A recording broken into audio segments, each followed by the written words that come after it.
Hey, Wembout World Entertainment, and this will be the review of the penultimate episode of Daredevil Born Again. Yes, episode 8, we're here, and of course this is following on from the death of Muse, which is like, okay, why would you kill him off? But you've also told us that he's going to be the main villain of season 2. Doesn't make sense. What is this episode though? Do we get real answers and stuff? Sort of. This episode is basically Girls Get It Done, the episode, because this is literally what this episode is. It's all the guys being put in their place to show that all the women are the ones actually in charge. And I kid you not. I really kid you not. So the opening is just, you're seeing basically kind of the vision that Bullseye sees. Yes, Bullseye finally shows back up. But you're seeing like blue, this flower, and it's blue and all this crap, and it's him in prison. That we instantly go down to none other than Matt Murdock and Heather. And of course, she's still dealing with the fact that Muse tried to kill her and stuff. And she's now flat out like, oh yeah, all vigilantes, they're all just nuts and deserve to be wiped out, basically. And of course, Matt's pushing back against this, and this is where we get the first lowdown of, oh, this is girl boss time. Is because Matt's trying to convince her, look, I know you went through crap, but Daredevil tried to save you. He saved you, like. Her response to that was, no, I saved me. Yeah. So she doesn't even want to acknowledge that Daredevil actually did come in and stop Muse from killing her. The fact that she picked up the gun and shot Muse means screw Daredevil, he did nothing, I saved me. While that is happening, we have Vanessa being brought to see Adam by Kingpin, where what happens? Well, he's like, look, I kept my promise, I didn't kill him, I can't live without you, Vanessa. So what happens? Yep, she takes charge and she shoots Adam. Yeah. And not just like once, she puts like 3 into his chest and then 1 into his head. It's like, oh. And then even later on in the episode, we find out the BB report. Yeah, she doesn't just do the BB reports. She actually does other things under different names to expose all the corruption and stuff in the city. It's literally girl boss the episode, even to the point when Daredevil actually goes back to Hell Kitchen in this episode. Yes, he goes back for a brief minute to go back to the bar where Foggy was shot. What do we find out? Oh, the bar is run by a woman. It's like, wow, this is really going all in.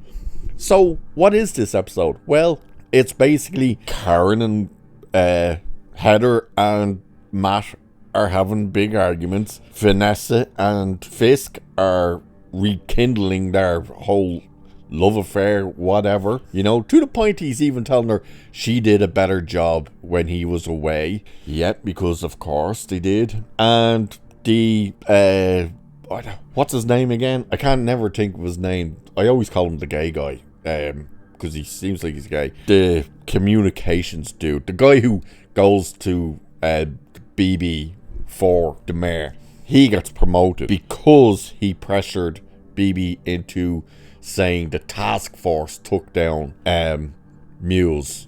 That's basically what the episode is, except Matt is told Bullseye has been moved from the protective area of the prison and he's been put into general population, which Bullseye is shitting himself over. And the question is, who hired him? So when Matt goes back to Hell's Kitchen, he's sitting there in the bar.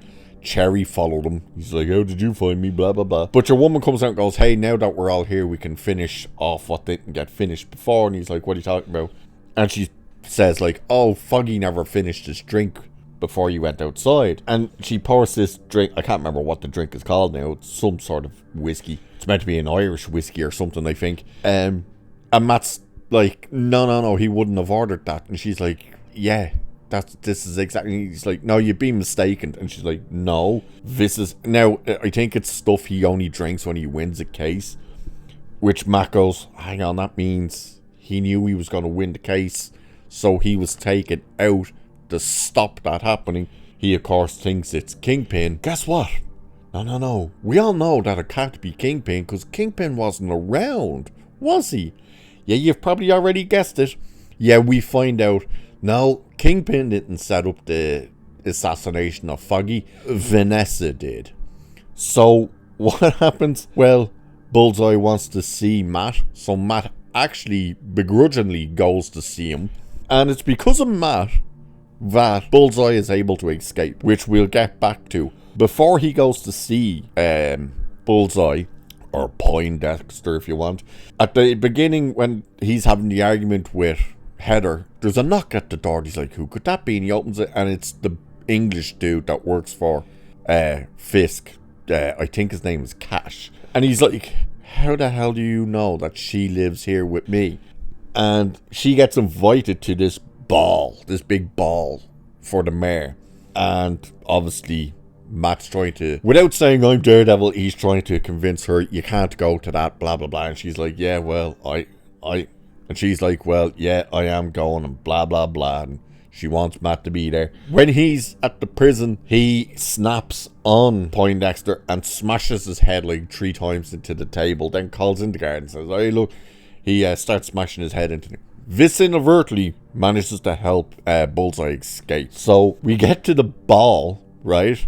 It is ridiculous. So we're in this ball. It's the same kind of room that we were in before, where Fisk was trying to get all the funding for his project and everybody was like talking down to him. Now you're seeing that people are like, yeah, I have to go. No. And you realize something's happening. He's obviously pressuring them into doing crap. And what it is he's basically calling them out on all the crap they hide, like the guy who plays Swordsman. He gets pressured by Fisk. He keeps bringing these people individually into a room and basically like, hey, I'll send the task force after you. Which is also where it's funny, because this ball, the task force aren't just in it, they're just walking around in it. Like, it's the weirdest thing, because they're not standing there like they're security. They're in the full tactical gear, armed, walking through the crowd. And it's like, why would anyone think, hey, this isn't right? No, they're all just like acting like it's fine. It's like, this is so stupid. How does Bullseye escape while all this is happening?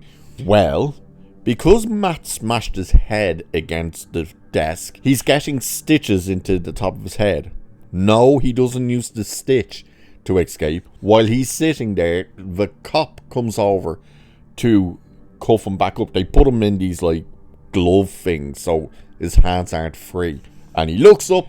Because Matt smashed his head into the desk, he's loosened a tooth. So he pulled the tooth out and he spits it into the cop's face, killing him. Well, injuring him. Then he picks up the stitchers I should say, and launches them into the doctor and the cop. Takes the cop's ID, disguises himself, leaves on the bus.